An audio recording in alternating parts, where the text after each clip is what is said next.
नागपंचमीला नागाला दूध का पाजतात ही आहे आख्यायिका.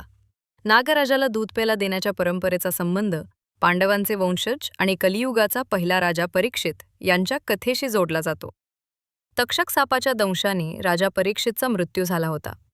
वडिलांच्या मृत्यूनंतर परीक्षितचा मुलगा जन्मेजयने हा संकल्प केला होता की तो पृथ्वीवरील सर्व सापांना संपून टाकेल.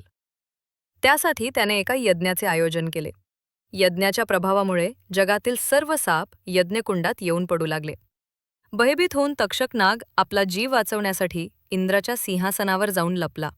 या दरम्यान यज्ञाच्या प्रभावामुळे इंद्राचे सिंहासन हवनकुंडाच्या दिशेने ओढले जाऊ लागले.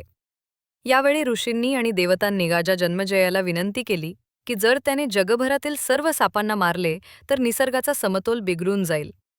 राजा जन्मेजयने देवांची विनंती मान्य केली आणि तक्षकाला क्षमा केली.